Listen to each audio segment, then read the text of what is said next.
The smell of burnt toast filled the cafeteria that Tuesday morning, but it wasn't coming from the kitchen. It was coming from 500 voices chanting her name. Jasmine Brooks stood frozen in the doorway, lunch tray trembling in her hands. As the rhythmic pounding started, fists on tables, feet on floors, voices rising in perfect, horrible unison. Burnt toast, burnt toast, burnt toast. The walls seemed to pulse with it, the fluorescent lights flickering like they too were keeping time with the cruelty. But this wasn't where it started. No, to understand how a 16-year-old girl became the most hated person at Westfield High School, you had to go back 3 months.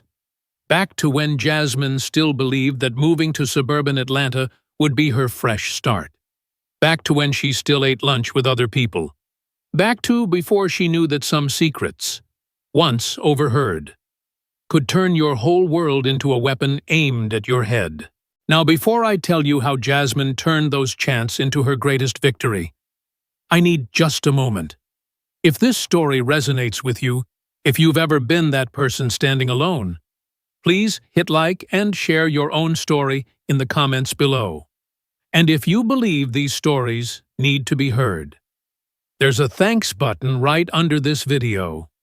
Every contribution helps me find and share more voices like Jasmine's, reaching people who need to know they're not alone. Your support truly makes a difference.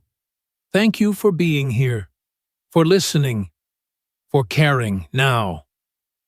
Let me take you back to September 4th, when Jasmine Brooks walked into Westfield High, not knowing she was about to become a legend. September 4th, 2024. First day of sophomore year. The morning air still held that Georgia humidity that made everything feel like you were walking through warm honey. Jasmine's mother dropped her off at 7:30 sharp.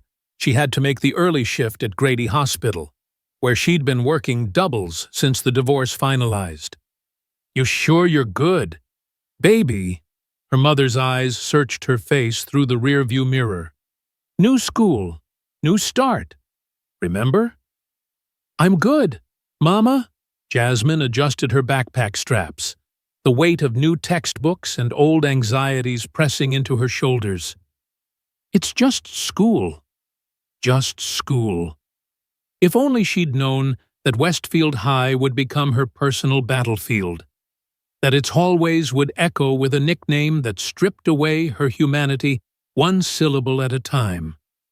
If only she'd known that the debate team she was so excited to join would become the stage for her public humiliation. The cafeteria was exactly what you'd expect from a progressive suburban high school clean. Bright, with motivational posters about diversity and inclusion plastered on every wall. But Jasmine had been the new kid enough times to read the real map of the room. The center tables, white athletes and their orbiting admirers. The far wall, the Asian students, subdivided by nationality. The corner by the vending machines, the Black and Latino kids. Further split by whether they were athletes or others. She grabbed a tray, loaded it with the safest options pizza, apple slices, chocolate milk, and scanned for an empty seat. That's when she saw it, a table near the windows, partially empty, occupied by a girl with purple-streaked hair typing furiously on her phone. "This seat taken?" Jasmine asked. The girl looked up, surprise flickering across her face. "Maya Chen, food blogger extraordinaire. And no, please sit. I'm documenting today's tragic attempt at Asian fusion tacos." She held up her phone, showing a close-up of something that looked like it had already been digested once. Jasmine laughed her first real laugh since arriving in Georgia. Jasmine Brooks, transfer student and witness to your culinary crime scene investigation. They fell into easy conversation. Maya was a junior, had been at Westfield since freshman year, ran a TikTok account called Cafeteria Crimes, with 12,000 followers. She knew everyone, everything, every unspoken rule. See that table? Maya nodded toward the center of the cafeteria. That's the debate team / lacrosse elite. Connor Mitchell holds court there like he's King Arthur, and this is his processed food Camelot. Jasmine followed her gaze to a table of confident teenagers, all leaning in toward a tall, sandy-haired boy who was gesturing animatedly, even from across the room. You could feel his magnetism the way others oriented themselves around him like planets to a sun. "He any good at debate?" Jasmine asked, trying to sound casual. She'd been captain of her team back in Chicago, had dreams of nationals, scholarships, maybe even Harvard like her Aunt Monique. "Good!" Maya snorted. "Try undefeated for 2 years. His daddy's some big shot in the governor's office. Been grooming Connor for politics since he could talk. Kid could probably convince you the sky was green and charge you for the privilege of believing it." That should have been her first warning. The second warning came 2 weeks later, after Jasmine had made the debate team. She'd crushed the tryouts, her argument about educational equity so fierce that even Ms. Rodriguez, the usually stone-faced coach, had nodded appreciatively. But making the team meant staying after school for practice, which meant late afternoon encounters in emptying hallways. She was heading to the water fountain near the counselor's office when she heard it, Connor's voice, but not the smooth, controlled tone he used in debates. This was raw, desperate. "You don't understand, Ms. Patterson.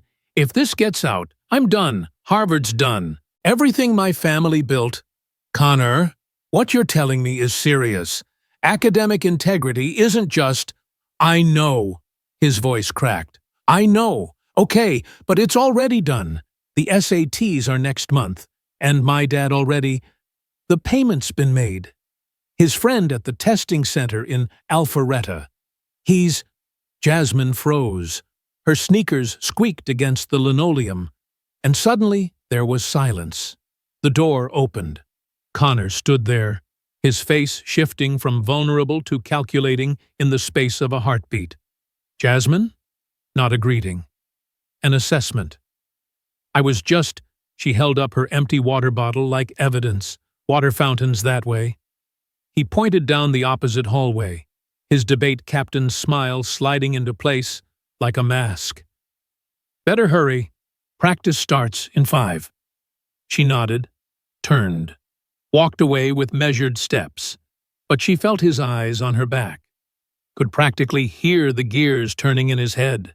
How much had she heard? What would she do with it? The answer, at first, was nothing. Jasmine told herself it wasn't her business. She had her own problems catching up academically after the move, helping her mom with bills, trying to navigate the complex social dynamics of a school where being one of 12 black students in your grade made you hypervisible and invisible at the same time. But Connor didn't believe in leaving things to chance. It started small. A comment here, a look there. During debate practice, he'd critique her arguments with surgical precision, always finding the weakness nobody else saw. Interesting perspective. Jasmine, but your urban Chicago experience might not translate to our audience here. The emphasis on urban was subtle. The message was not. Then came the morning that changed everything. October 15th. Jasmine was running late. Had grabbed toast from home because the bus was coming and her mom had already left for her shift. She slid into an empty seat in the cafeteria, pulling out the slightly charred bread she'd been reviewing her debate notes and forgotten it in the toaster. "Yo, look at that!" Connor's voice carried across the cafeteria with the projection of someone used to being heard. He was standing now, pointing at her with the kind of theatrical gesture he'd perfected in debate rounds. "She's eating burnt toast." "Hey, everyone," Burnt toast is eating her family.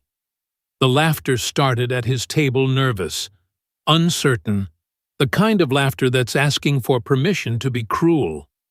But Connor wasn't done. He had that gift of making meanness feel like entertainment, of turning bigotry into performance art. No, no, think about it, he continued, his voice taking on the reasonable tone of a TED Talk. It's perfect. She's literally eating toast that matches her aesthetic. Connor, one of his teammates, a redhead named Bradley, looked uncomfortable. Dude, that's what I'm talking about, bread. Brad, are you saying there's something wrong with comparing bread to bread? That's literally what she's eating. He turned to Jasmine with mock concern. I'm sorry.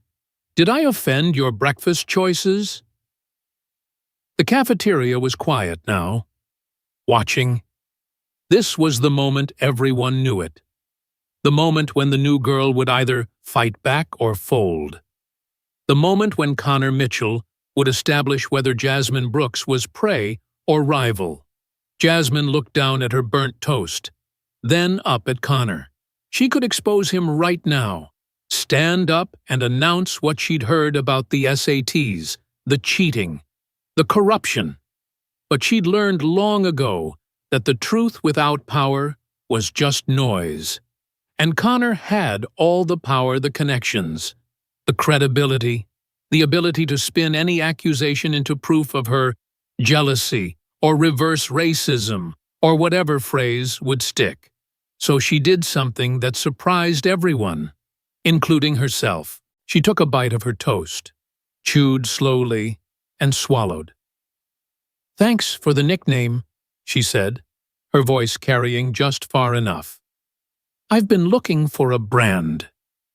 Then she gathered her things and walked out, leaving 500 confused teenagers and one very calculating Connor Mitchell behind. Maya found her in the bathroom 20 minutes later, sitting in a locked stall with her knees pulled to her chest. That was badass, Maya said to the closed door.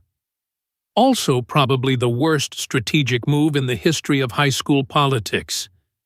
You just gave Connor Mitchell a reason to destroy you.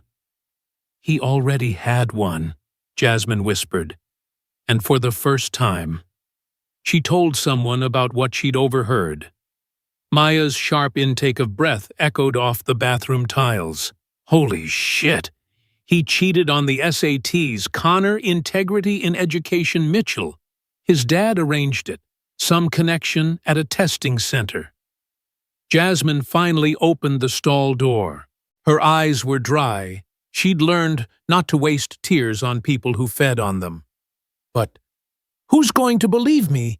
The new black girl accusing the golden boy of cheating. Maya was quiet for a long moment, then pulled out her phone. Okay, we need a plan. Connor just made this racial with that toast comment. That's his first mistake. His second was doing it in front of my camera. She showed Jasmine the screen.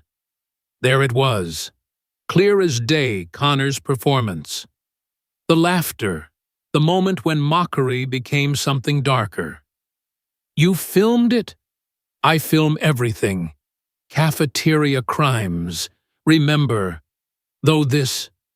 She shook her head. This is a different kind of crime. That video would matter later, but not yet. Not until Jasmine understood the full weight of what she was up against. The weeks that followed blurred together like a movie montage designed by sadists.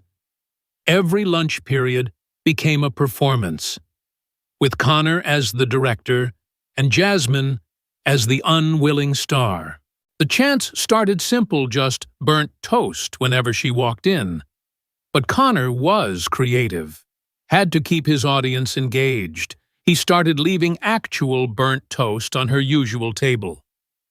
Had his followers changed their Instagram handles to variations of Toast Patrol and Bread Squad.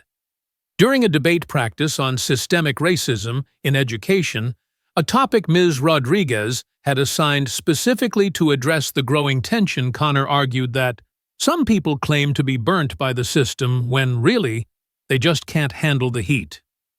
The other black students at Westfield watched from their corner table with expressions Jasmine recognized that mixture of sympathy and relief that it wasn't them this time. She didn't blame them. When you were outnumbered 40-1, sometimes survival meant staying silent. Tyler Washington was the exception. 6'4", basketball team captain. The kind of athlete who'd figured out how to navigate white spaces by being so exceptional, they had to include him. He'd laughed along with Connor's jokes, at first not cruel laughter, just the reflexive kind that kept you safe. But something shifted the day Connor took it too far. Halloween, 2024. Westfield's administration had sent out their annual reminder about culturally sensitive costumes, which most students interpreted as, "Don't get caught on camera doing anything that could hurt college applications." Connor, as usual, found a loophole. He and 5 of his debate teammates showed up dressed as slices of bread. White bread, with pointed hoods made of paper bags, eye holes cut out, carrying signs that read Toast Patrol and Bread Power and Making Sandwiches Great Again. "It's social commentary," Connor explained to Assistant Principal Davis, his voice dripping with false innocence. "About food insecurity in America. The hoods represent the bags that hide our privilege." Davis, a middle-aged white man who just wanted to make it to retirement without a lawsuit, looked exhausted. "Connor, you know, this looks like..." "Like what, Mr. Davis? We're bread. Are you saying bread reminds you of something racist that seems like your projection, not ours?" This was Connor's gift, weaponizing reasonableness, using intelligence as a shield for cruelty. He could make you feel stupid for seeing the obvious, guilty for naming the truth. Jasmine watched from across the cafeteria as the administration decided it was misguided but not malicious. She wasn't even angry anymore. Anger required surprise, and she'd stopped being surprised by Westfield's cowardice weeks ago. But Tyler Washington was angry. She saw it in the way his jaw clenched, the way his usually easy smile went rigid when Connor's crew did their bread parade past the basketball team's table. "That's fucked up," he said, loud enough for half the cafeteria to hear. Connor turned, his paper bag hood crinkling. "Something wrong, Tyler. You have an issue with our food insecurity awareness campaign." "Nah, man." Tyler stood up, all 6 feet 4 inches of him. "I got an issue with you." The cafeteria went silent. This was new territory, the star athlete challenging the debate champion. Different kingdoms clashing. "Careful, Tyler." Connor's voice stayed light, but there was steel underneath. "Your full ride to Duke might not appreciate you starting fights over costumes, especially when there's video evidence that we're just discussing bread." And there it was, the threat wrapped in concern. The reminder of who had power and who didn't. Tyler's scholarship was his ticket out, his family's hope. Connor knew exactly where to apply pressure. Tyler sat back down, but he caught Jasmine's eye across the room. A small nod. Not surrender alliance. That night, Jasmine's mom found her at the kitchen table, surrounded by notebooks and printed articles about SAT cheating scandals. "Baby, what's all this?" Jasmine looked up, seeing her mother clearly for the first time in weeks. The double shifts had carved new lines around her eyes, and her scrubs hung looser than they used to. The divorce had cost them everything: the house, the stability, the illusion that working hard and following rules guaranteed safety. "Just research, Mama, for debate." Her mother sat down, her hand covering Jasmine's. "I know something's been going on at school. You used to tell me everything, and now it's nothing I can't handle. Jasmine Brooks, you are your father's daughter in many ways, but you got that stubborn pride from me." Her mother's voice was soft but firm. "Whatever battle you're fighting, you don't have to fight it alone." And Jasmine wanted to tell her everything about Connor, about the toast, about the secret that could destroy him if only she could figure out how to use it. But her mother had enough weight to carry. Adding this felt cruel. "I know, Mama. I'm okay, really." Her mother studied her face, then nodded. "All right. But remember what your Aunt Monique always says, the truth isn't a weapon." Jasmine finished. "It's a tool, and tools are only as powerful as the hand that wields them." Her mother smiled. "That woman could argue the devil into Sunday school. You got that from her. You know, that gift with words." After her mother went to bed, Jasmine sat in the dark kitchen, thinking about gifts and weapons and the difference between them. Tomorrow was November 1st. State debate championships were in 6 weeks. Connor thought he'd broken her with a nickname and some burned bread. He had no idea what was coming. The next morning, she found Maya in the computer lab, editing video on 3 different screens. "I've been thinking," Maya said without looking up. "Connor's too smart for a direct attack, but he's also too proud. That's his weakness." "Pride?" Jasmine pulled up a chair. "Look at this." Maya pulled up Connor's debate videos from the past 2 years. "Watch his face when he wins. That's not just happiness that's need. He doesn't just want to win arguments. He needs everyone to know he's smarter than them."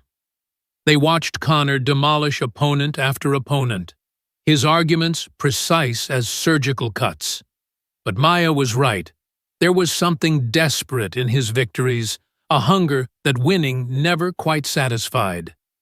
"So how do we use that?" Maya smiled. The kind of smile that made Jasmine grateful they were on the same side. "We don't use it. You do. State championships. Topic just got announced, integrity in modern education. It's perfect. Poetic, even. He'll never agree to face me. I'm just a sophomore. And after this whole toast thing, that's exactly why he'll agree." Maya pulled up the tournament bracket. "Look, if you both keep winning your rounds, you'll meet in the finals. 500 people watching. Local news covers it every year. You think Connor Mitchell can resist the chance to humiliate you in front of that kind of audience?"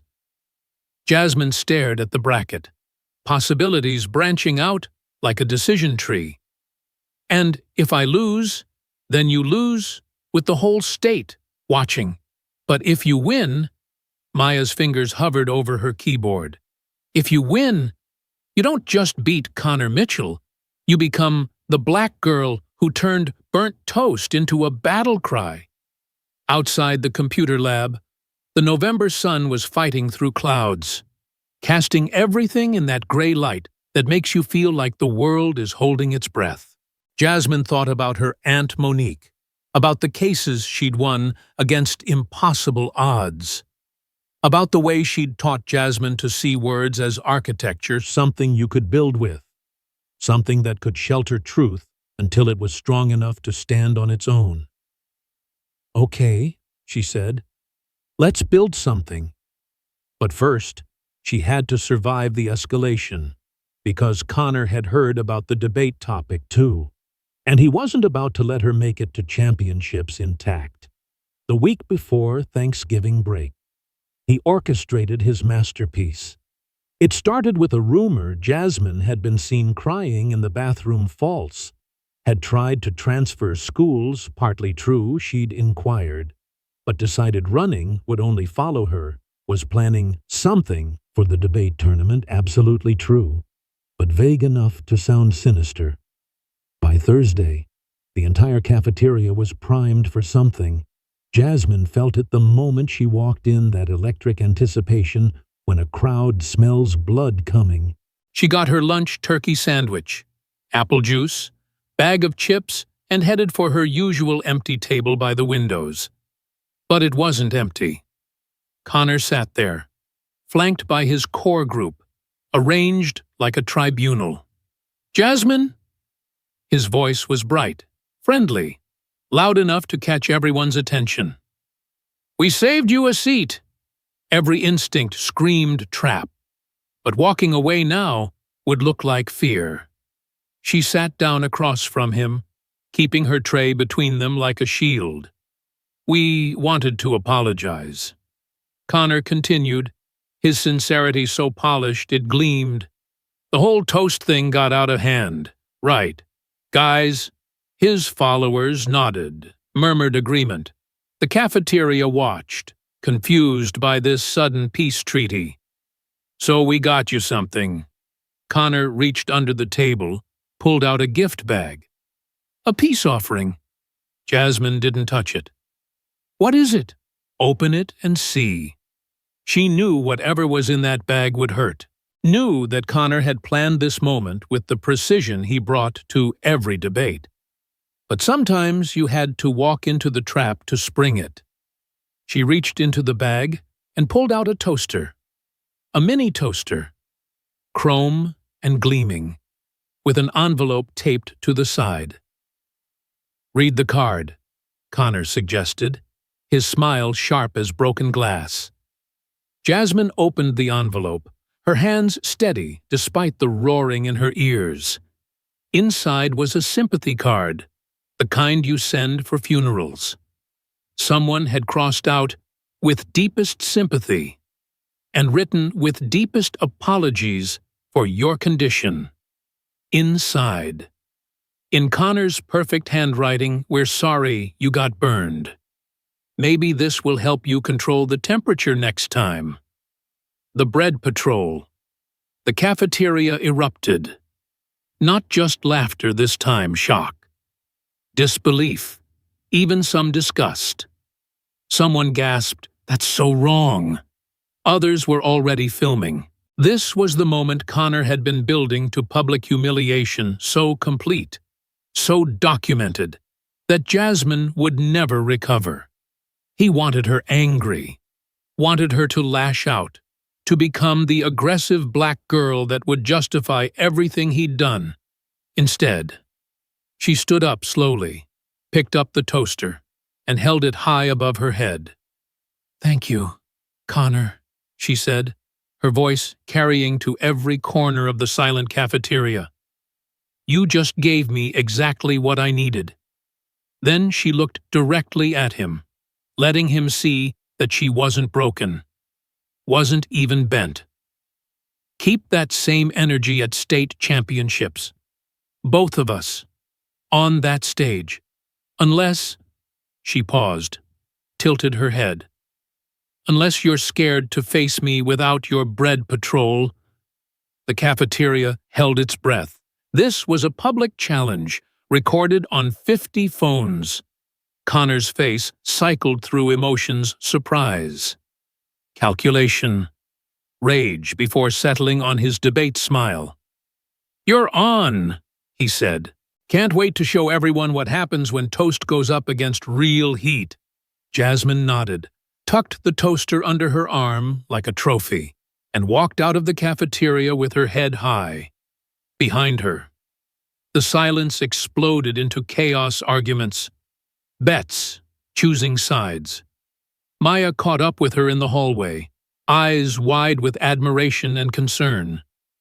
"Holy shit! Jasmine, you just declared war." "No," Jasmine corrected, heading for her locker. "Connor declared war the day he turned my skin into a punchline. I just set the terms of surrender." She opened her locker and carefully placed the toaster inside. Right next to her debate files and a photo of her Aunt Monique arguing her first Supreme Court case. If this reminds you of someone who fought back when the world tried to burn them, hold that thought, because Jasmine Brooks was about to show Connor Mitchell and all of Westfield High that some people weren't just flame-resistant. Some people were forged in fire, and in 6 weeks, at the Georgia State Debate Championships, she was going to prove that burnt toast, when prepared correctly, could be the most satisfying meal Connor Mitchell ever choked on. The 6 weeks between Thanksgiving and state championships passed like a held breath. Connor turned the cafeteria into his personal theater. Each lunch period, a new performance. He had his followers leave burnt toast at Jasmine's locker, drew toasters on her debate materials, even convinced the morning announcements to play toaster sound effects when they called her name for honor roll. But something had shifted after the toaster incident. Tyler Washington started sitting one table over from Jasmine, close enough to be backup if needed. Other black students began nodding at her in the hallways, small gestures of solidarity that said, "We see you." Even some white students looked uncomfortable when Connor's bread patrol marched past. "He's getting desperate," Maya observed, reviewing her footage from the past week. "Look at his face. He's not enjoying it anymore. It's work now." She was right. Connor's cruelty had lost its casual elegance, become forced and frantic. He needed Jasmine broken before championships, needed her too damaged to stand on that stage and speak truth in front of 500 witnesses. December 15th arrived cold and bright. The kind of Georgia winter day that couldn't decide if it wanted to be autumn or spring. The Marcus Civic Center buzzed with nervous energy. 32 schools, hundreds of competitors, and, in the advanced varsity bracket, 2 names everyone was watching: Connor Mitchell and Jasmine Brooks. Jasmine's mother had taken the day off work, was sitting in the 3rd row wearing her best church dress. Aunt Monique had driven down from D.C., her presence commanding even in silence. She'd pulled Jasmine aside that morning, hands firm on her shoulders. "Remember, baby girl, the truth isn't about revenge, it's about revelation. You reveal not to destroy, but to illuminate. Show them what's been hiding in the shadows." The preliminary rounds were a blur. Jasmine demolished her opponents with surgical precision. Her arguments about educational equity, drawing from personal experience while maintaining academic rigor. She watched Connor's rounds too, saw him wielding his privilege like a weapon, his smooth delivery masking the rot underneath. They both advanced. Quarterfinals, semifinals, each victory bringing them closer to the inevitable collision. During the lunch break, before finals, Jasmine found herself in the bathroom, staring at her reflection. She looked different than the girl who'd walked into Westfield High 3 months ago. Harder, maybe, or just clearer, like pressure had compressed her into something more essential. The door opened. Connor walked in. "Wrong bathroom," she said without turning. "I know." He let the door close behind him.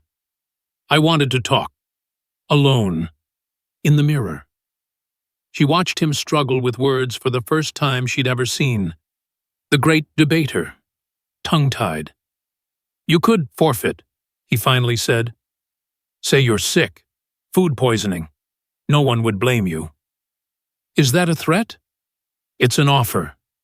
He stepped closer, desperation leaking through his polish. "You don't understand what's at stake here. My father. The connections. Harvard my whole life is built on lies." She turned to face him. "I know about the SAT, Connor. Been knowing." His face went white. "If you try to bring that up on stage, I'll destroy you. I'll make what happened in the cafeteria look like friendship. Your mother. Her job at Grady, my father knows people on the hospital board. Don't test me." And there it was. The real Connor Mitchell, stripped of performance. Just another scared boy who'd been taught that his future mattered more than anyone else's humanity. "Get it out," Jasmine said quietly. "And Connor. That threat you just made, Maya's been recording from inside my jacket pocket this whole time." The door slammed behind him hard enough to rattle the mirrors. 20 minutes later, they stood on opposite sides of the stage. The moderator, a silver-haired woman from Emory University, announced the topic one more time. Resolved integrity in modern education requires radical restructuring. Connor went first affirmative position. His argument was brilliant, academic, completely divorced from reality. He spoke about standardized metrics and institutional reform, never once acknowledging the humans crushed by the systems he defended. The audience nodded along, comfortable with abstractions. Then it was Jasmine's turn.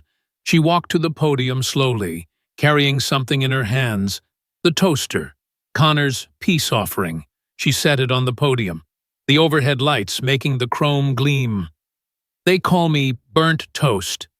Her voice filled the auditorium, not loud but impossibly clear.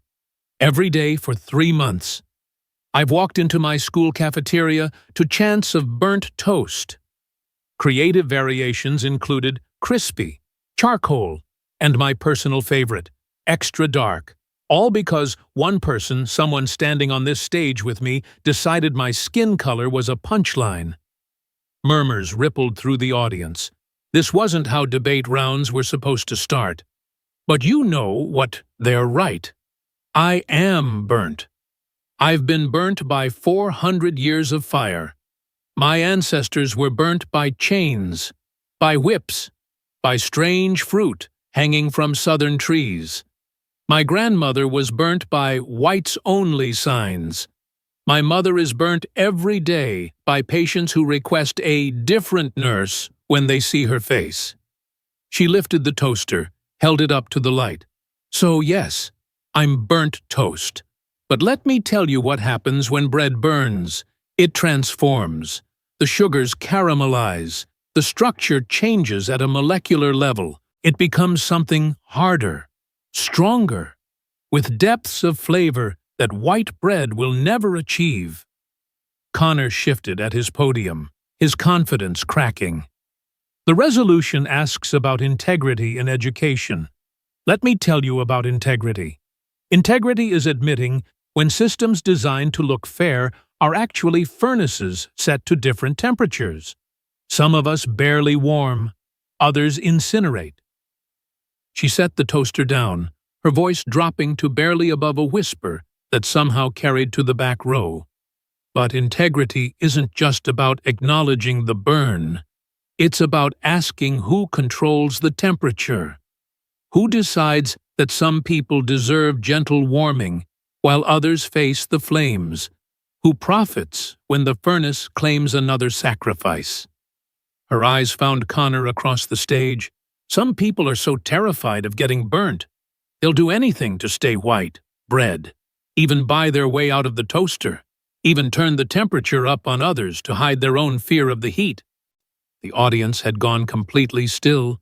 In the third row, her mother was crying. Aunt Monique sat forward, the ghost of a proud smile on her lips. "Educational integrity," Jasmine continued. "It doesn't exist when SAT scores can be purchased like groceries, when zip codes determine futures, when the color of your skin determines whether you're seen as student or threat, when a black girl can't eat breakfast without it becoming racial commentary." She paused. Let the silence build. But here's what they don't understand about burnt toast. It's already been through the fire. It's already transformed. You can't threaten it with heat anymore. And when you try to crush it, she picked up a piece of actual burnt toast she'd brought, crumbled it in her hand. Let the crumbs fall.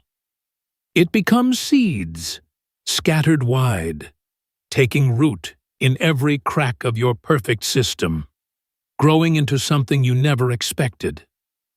Her 10 minutes were up, but nobody moved. The moderator seemed frozen.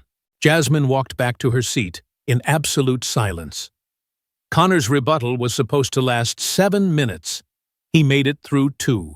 His usual smooth delivery cracked, words stumbling over each other as he tried to address her points without acknowledging what she'd really said. The metaphor of burnt toast hung in the air like smoke, impossible to wave away. She's making this personal," he stammered. "Debate is about ideas, not personal attacks. The integrity of education has nothing to do with cafeteria nicknames or—" He stopped. The silence stretched. 500 people waited. Then Connor Mitchell, golden boy of Westfield High, did something nobody expected. He laughed, not his usual controlled chuckle, but something raw and broken. "She's right." The words fell into the silence like stones into water. "God help me. She's right. About all of it. I've spent 3 months destroying another human being because she overheard." Deity gripped the podium. "Because I was scared. Because I cheated. Because my father bought my SAT score and I was terrified she'd tell everyone what a fraud I am." Gasps rippled through the audience. The moderator stepped forward, uncertain. "I turned her into burnt toast because I couldn't face being exposed as white bread. Store-bought, manufactured, empty." His voice broke completely. "I'm sorry. I'm so sorry. I forfeit. She wins. She should have won the day I decided my fear mattered more than her humanity." He walked off the stage, leaving 500 stunned people and 1 abandoned podium behind. The next few minutes blurred. The moderator declared Jasmine the winner. The audience erupted applause.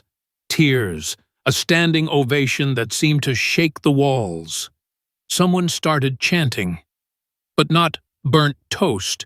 They chanted, "Jasmine, Jasmine, Jasmine." She found herself surrounded, her mother crushing her in a hug, Aunt Monique whispering, "That's my girl," Aisha crying and filming simultaneously. Even Tyler Washington was there, his fist raised in silent salute. But through the crowd, Jasmine saw Connor sitting alone in the hallway, his head in his hands, his parents nowhere to be seen. She walked over, sat down beside him. He looked up, eyes red. "Why?" he asked. "I destroyed you for months. Why are you here?" "Because," Jasmine said quietly, "the opposite of being burnt isn't staying raw. It's learning to control your own heat. You're about to go through the fire now. What you become after, that's on you." She stood to leave, then turned back. "For what it's worth, your apology on that stage was the first real thing I've heard you say all year. Maybe start there." 2 weeks later, Westfield High's cafeteria felt different. Jasmine still sat at her usual table, but she wasn't alone. Maya, of course. Tyler and some basketball players. A few debate team members who'd quit in protest after the championship. Even some white students who'd finally found their courage. Someone had started a ritual. Every day. Someone different brought toast all shades, all types, wheat, rye, sourdough, pumpernickel. They'd hold it up and toast Jasmine before eating, a celebration of all the ways bread could transform. Connor was gone, withdrawn from school the day after championships. Some said military school. Others heard therapeutic boarding, his Harvard dreams as burnt as Jasmine's breakfast. But Jasmine didn't celebrate his fall. She had bigger things to focus on. Aunt Monique had connected her with a summer internship at the Southern Poverty Law Center. Colleges were already reaching out, having seen the viral video of her championship speech. "You know they're calling you the burnt toast girl online? Maya showed her the trending hashtags. 20 million views and climbing. Jasmine smiled, biting into her perfectly toasted whole-grain bread. Good, let them remember. Let every black girl who's ever been reduced to a cruel nickname see what happens when we refuse to be consumed. The cafeteria buzzed with its usual chaos, but something fundamental had shifted. The center tables were mixed now, the invisible boundaries blurring. Not perfect, maybe never perfect, but better. Change, Jasmine had learned, was like making toast.